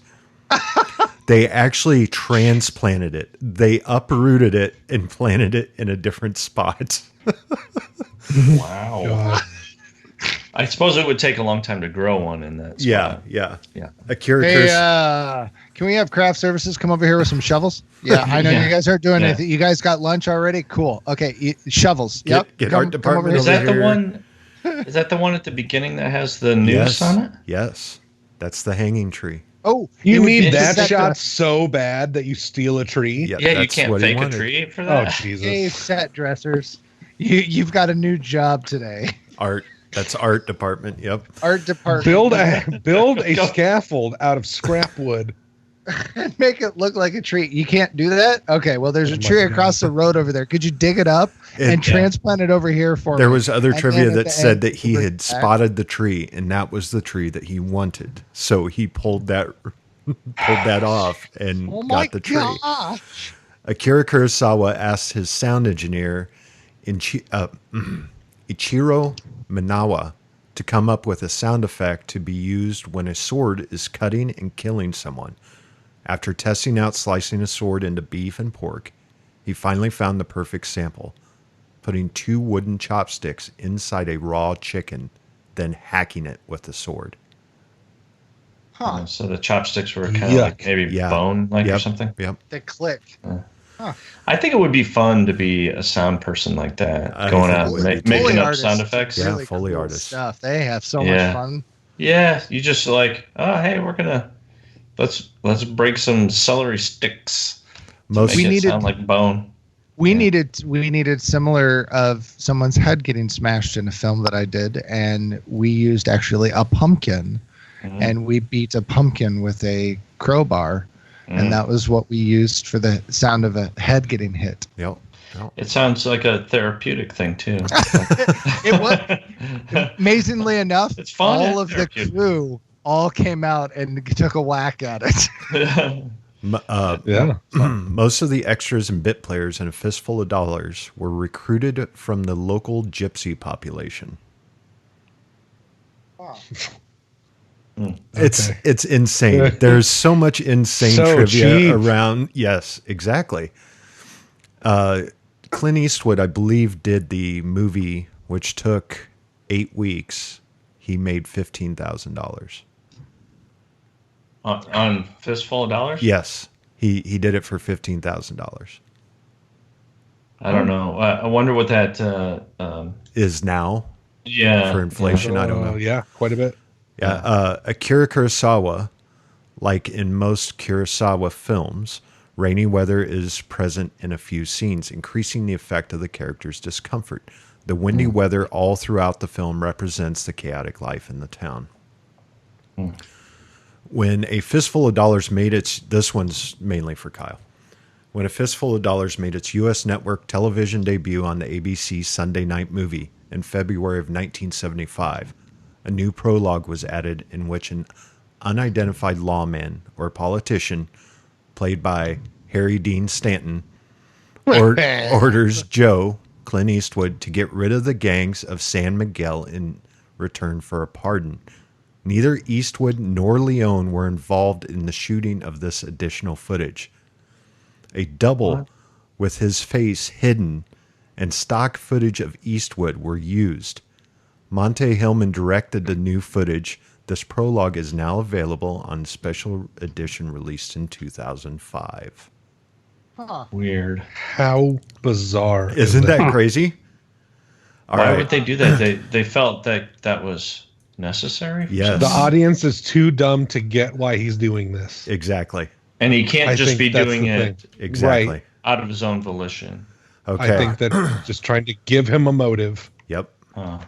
$15,000 in 1964 equates to $124,000, 59 or $124,059.19 today. Pretty good for 2 months' work. Yeah, that'd be all right for 8 weeks. Not near what he makes for 2 months' work now, but no. Yeah, he probably doesn't have to work. 124,000 is probably an afternoon for him. I'd imagine what his royalty checks are like. This is Gabe. At the end of this is when you can give your quote, which I love. Okay. Yeah, it's awesome. Akira Kurosawa was heavily influenced by the American Western for this film, particularly High Noon and Shane.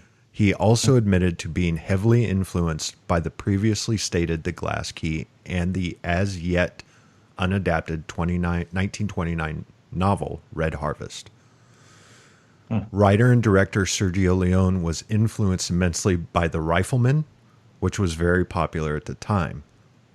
And Yojimbo. Hold on. Yeah. Gian Maria Volante as Ramon Rojo uses only a rifle and nothing else, much like Chuck Connors did on The Rifleman.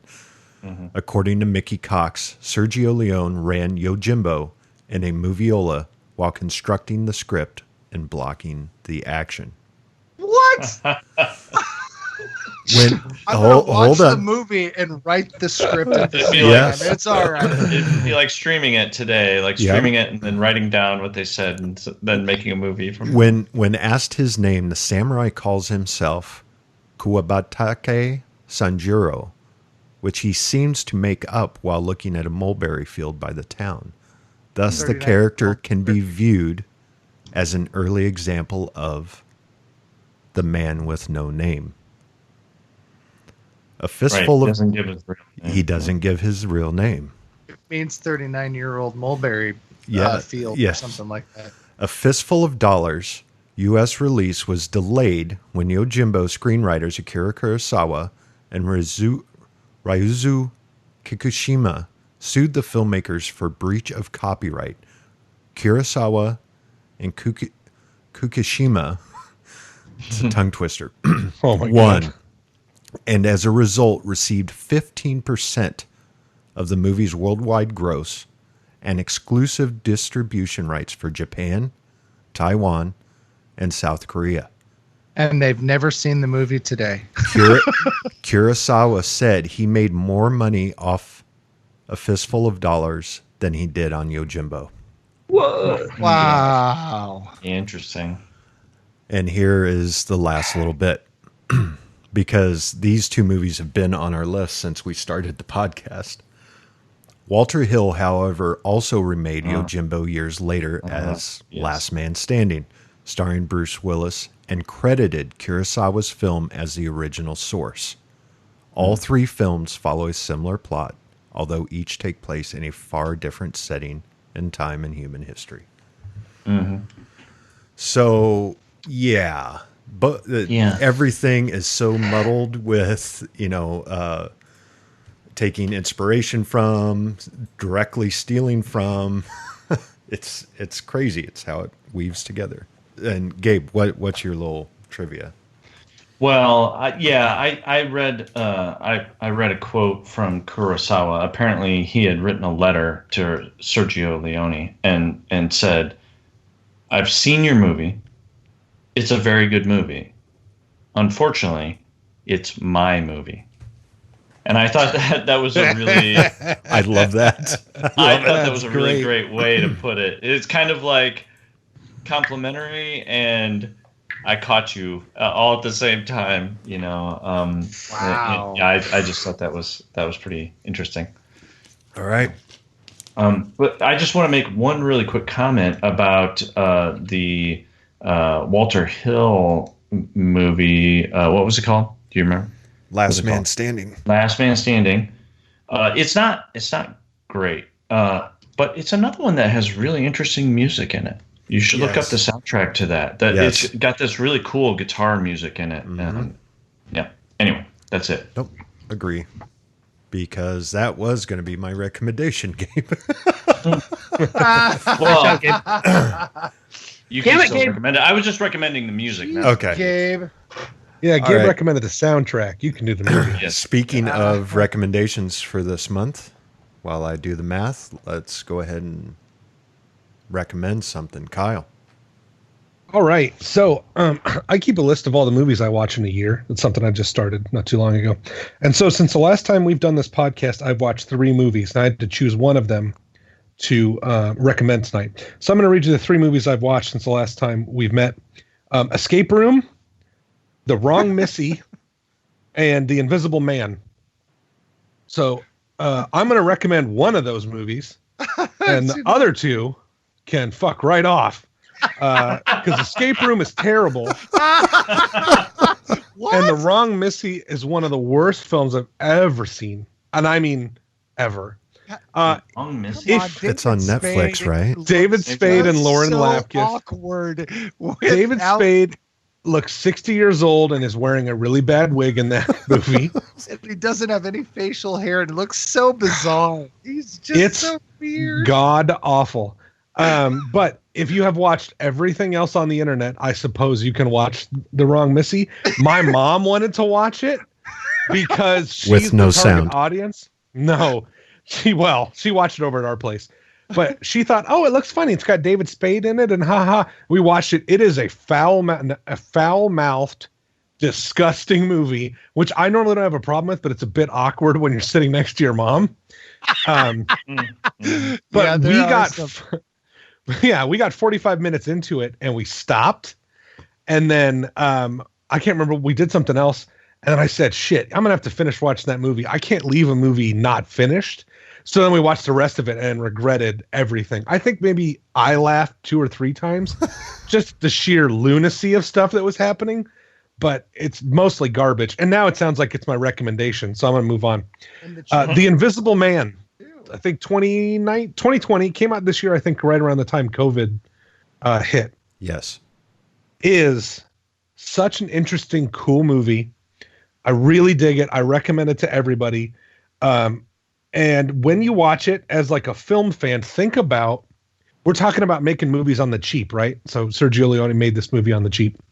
Think about the greatest way to save money is to have an empty doorway be your villain. Because when your antagonist is invisible, Elizabeth Moss spends a lot of the movie staring at chairs, windows, open doorways. And about a third of the way through the movie, I go, this is fucking brilliant. They save millions of dollars because the empty door is the bad guy. And I instantly fell in love with the movie. I was like, this is so smart and clever. It's one of the things I love about cinema as problem solving, and the creativity is like, I bet you I can make you scared of an empty door. And they fucking do it. It's great. Oh my God. Yeah. Definitely a very watchable movie. A great performance by Elizabeth Moss. Holy shit. Yep. She is great in the movie. No vanity, no ego project here. She spends the whole movie looking terrified, bedraggled, run down. I mean, it's a real powerhouse performance. I recommend that movie. Do not watch The Wrong Missy. The Invisible Man is an awesome take on the original Invisible Man and how they twisted it. And it is, I will 100% agree with you, Kyle. It is fantastic. It is such a wonderful switcheroo change up of the original story of the Invisible Man. And yeah, I agree 100,000 times thumbs up. It's good. All right. Thank you, Kyle. Andrew. Oh, shit. Okay. Well, then I am going to not talk about a new movie. Mine are kind of older.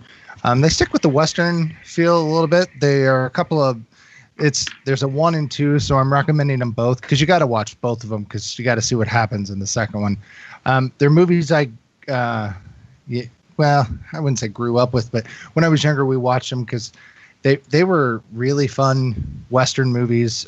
They weren't quite the spaghetti Western, but man, they were really good. And that's Young Guns and Young Guns 2.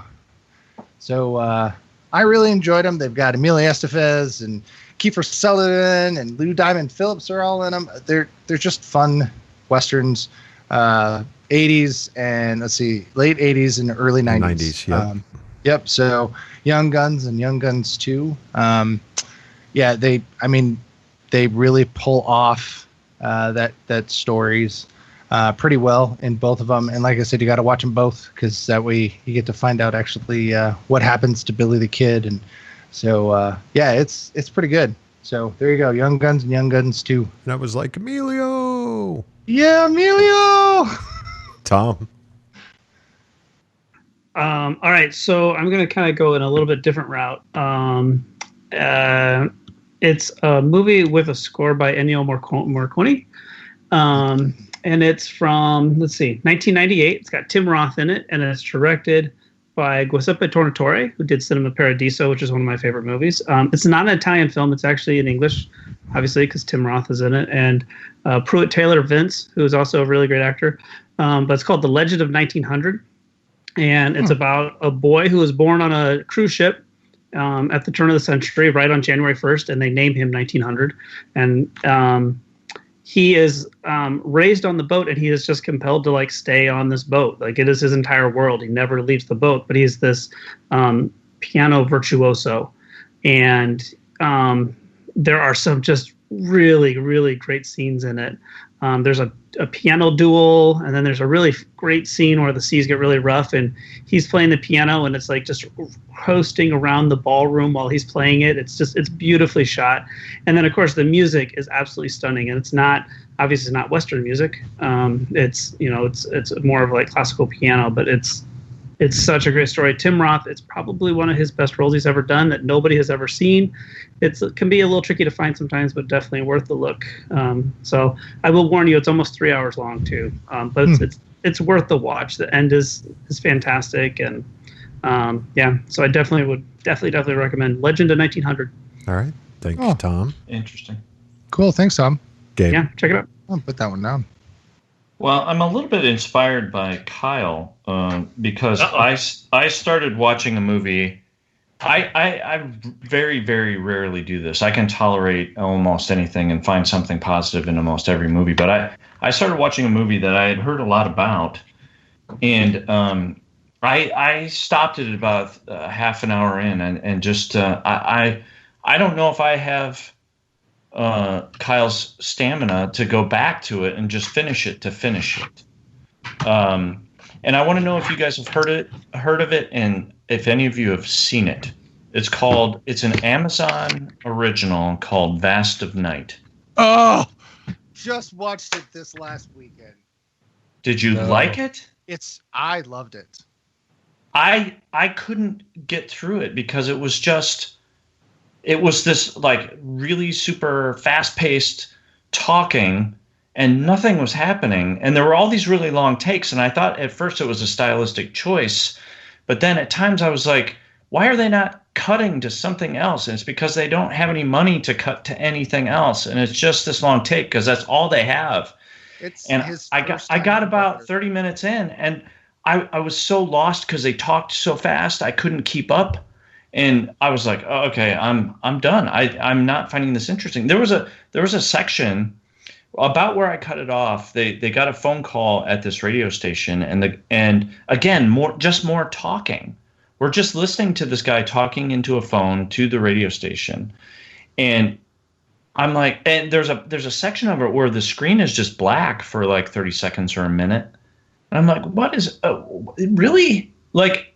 I would rather listen to a podcast than sit and watch a movie if it's just going to be talking.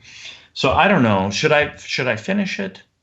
I really enjoyed it. The ending, there's a huge. I mean, the entire movie is worth waiting for? It's just a build up. The entire movie. So there's some interesting. I kind of liked some of the cinematography. It's very dark in places. Yeah. But I did like some of the things they did where there's this really long take where it travels from the switchboard through the city to the gym where everybody's watching a basketball game. Yep. I was like, oh, that's kind of cool. But again, it was just like the shot didn't really have any relevance to what was going on, and it was a bunch of talking over the shot. And I'm like, okay, I'm more of a show it, don't say it kind of guy. I prefer less dialogue, and this was like only dialogue. Yeah, it's definitely a build-up, and it's more. Yeah, it's definitely a build-up, and it's just following those two characters throughout the entire thing. Okay, so, I handle those kinds of things, but I was just like, oh my god, I can't. They're all talking so fast. It's like this really rapid fire kind of dialogue, and they won't shut up, and they just keep talking, and everybody keeps talking and talking, and it's like I can't remember all this stuff they said. I don't know what's happening. It's too much. Yeah. But anyway, so that was obviously not my recommendation. That is his very first. That's his directorial debut. The gentleman that did that.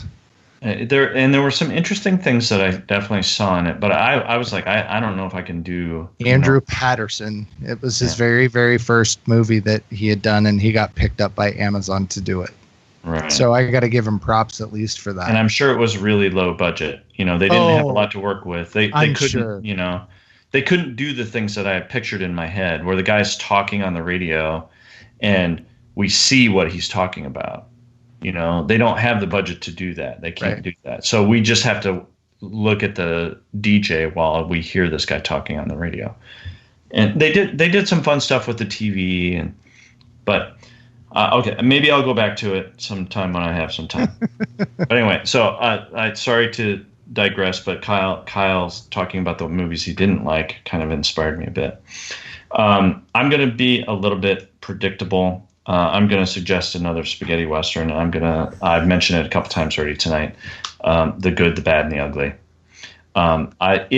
It's a little bit on the long side. Like Tom said, his movie was. It's about 3 hours long.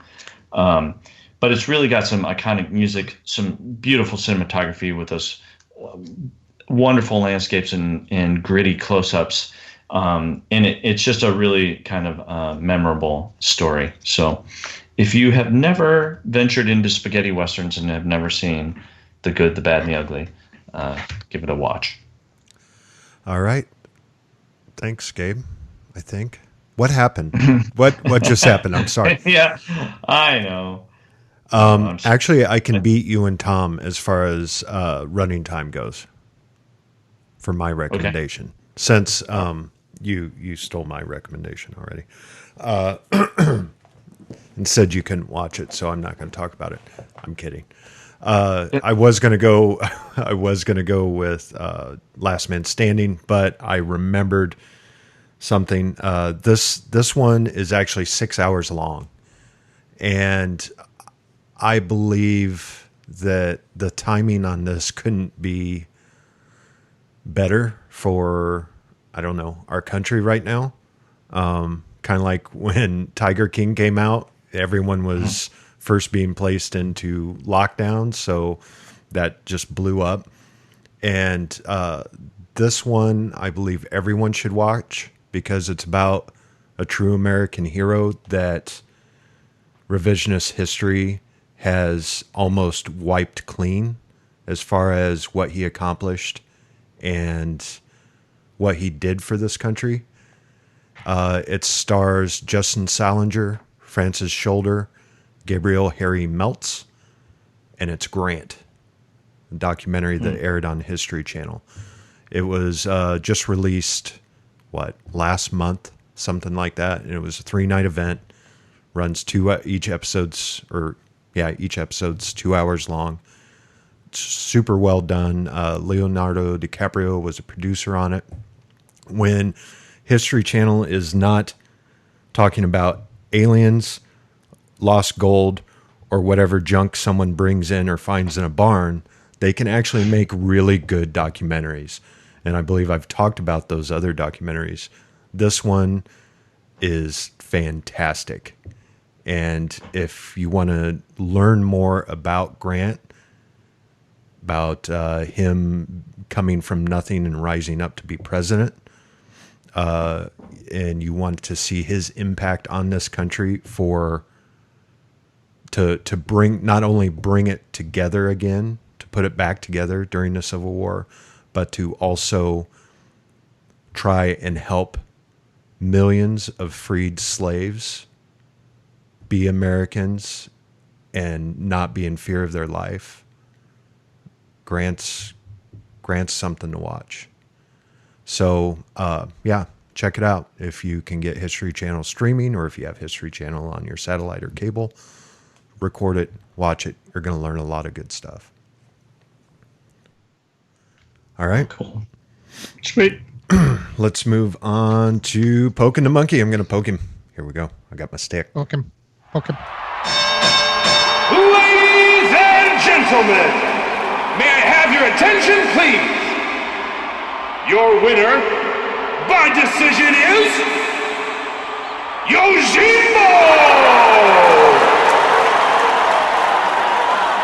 Yojimbo! Yojimbo! I'm disappointed. I'm disappointed the Simpsons have not done a Yojimbo episode. I would love to see an episode with Jimbo Simpsons Fisher. Haven't done it? I don't think they have with Jimbo. Oh, my God. That'd be great. He kind of strolls in and kind of takes over, and I don't know. Like two sides of the school. He has to go and start trouble between two sides of the school. Yeah, he's got like Kearney, and I think that'd be great. Would be Simpsons haven't done it. Yeah, they've done everything else. They have 700 episodes. Yeah. That's all right. insane. Where can people find you, write you, maybe take you outside, try and shoot you at sunrise, sunset, high noon, whatever it is? Kyle? The pain meds are really kicking in now. I can tell. Gabe mentioned earlier that I'm a man with stamina, and I like to point out that is not the case. I just will literally finish shitty things to say I finished them. That doesn't make me strong or smart. In fact, it makes me dumb because I wasted the other 45 minutes of my life where I could have been doing something else, like jerking off twice. We get so close to the end. We get so close to the end. Oh, and then I make it uncomfortable for the people you tell to listen. I know. I'm sorry. It's okay. My mom's a big fan. Oh, hi, Tom's mom. Your son's nice. You can find me on Facebook, I guess. I've been taking a break from all the craziness in the social media. Is really driving me off. Tyrannosaurus sex and jerk sitting. It's just too hectic. I'm in everybody's DMs and I'm all over the hashtags. Is that how kids talk? I don't fucking know. So I'm just taking a break for some self-care. So, but I'll be back on there making appointments soon. If you need to get a little choke with your jerk, a little jerk in your choke, let me know. I'm your guy. It's got quick reflexes. And my cell phone has unlimited data, so I'll always be able to call 911. Andrew, hurry. Hurry. The easiest place is just go out to ArizonaInkStudios.com and you can see all of our films. You can see a lot of news that's going on with film and also links to this wonderful podcast as they get posted. And you can visit all of our social media that we have because we're on lots of stuff so that way people have a chance on any platform to see us. So go out to Arizona Inc. INK Studios.com. All right, Andrew, Tom. Let's see if people can find me. I'm still kind of on Facebook, but I'm trying to get off of that. I'm on Twitter more. I'm having fun on there. I'm following you. Are you? I am. I'm not really holding back because nobody business-wise follows me on Twitter, so I kind of fucking laying into some people that piss me off. Chuck Grassley. So if he's a big fan. Keyboard warrior. Yeah, I know. That's a truth to power. So anyway, I know there you go. I usually say something funny, but I don't speak Japanese. So go ahead. Or Italian. I did the entire show in Japanese, and then I dubbed it over later. So, right, we just can't see. We can't see. You just can't see my lips. Unbelievable. This is yeah. You have got uncanny. a future in dubbing animes and foreign films. That's true. This is all dubbing very, podcasts. very touching. Gabe. You can check out our films on onegenomeshort.com. All right. Well, you can find us on Facebook still, unfortunately. I'm kind of like Tom. I'm getting really tired of Facebook, especially being told certain things.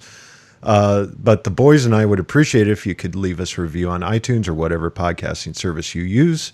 It helps us reach new listeners. If you like us, tell your friends. If you hate us, tell your enemies. You can contact us at cinesmack@gmail.com. Follow us on Twitter and Facebook. Just search Cinesmack. You like that, Kyle? Sorry, you got me.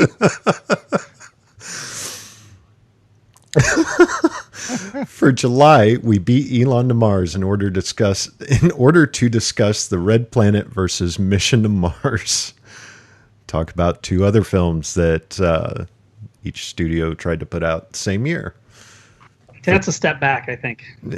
Yeah, well, it's a step back from these, that's for sure. For Tom, Gabe, Kyle, Andrew, and myself, thanks for listening, and go catch a flick. You know what? Let's just poke the monkey, find out who won.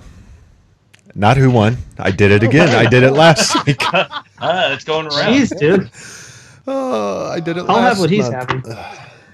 You want some hydrocodone too? Mm-hmm. Yeah. Can you All mail right. something to us? Disclaimer. That's a federal offense, Gabe. Yes, it is. Shit. You've had And I just surgery. asked for it on. Sorry, my mom's calling. It's recorded. Hold on, my mom's calling. Hi, Mom. Hello. Hi, how you doing? Tell her I said, hey. Your TV in your living room doesn't have any sound on it. Oh, I'm not sure, Mom. It's 8:30 at night. I don't think I can help you with it tonight. Tell her I'll come over and we can make some sound. Okay. Do you want Mike to come over and help you make some sound? Yeah. Oh, don't say yeah. Yeah, I'm recording right now. Yeah, it's probably going in the damn podcast.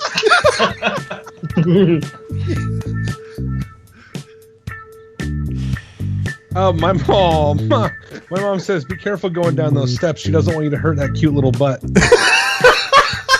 I gotta go, Mom. I'm in the middle of a podcast. Please stop laughing. Bye.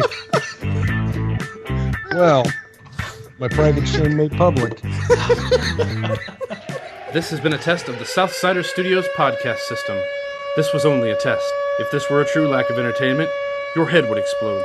Go to iTunes and subscribe to our feed. Just search Southsider Studios.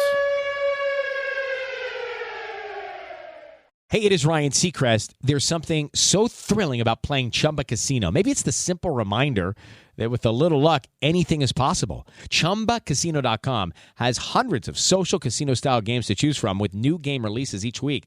Play for free anytime, anywhere for your chance to redeem some serious prizes. Join me in the fun. Sign up now at ChumbaCasino.com. Sponsored by Chumba Casino. No purchase necessary. VGW Group. Void where prohibited by law. 18 plus terms and conditions apply.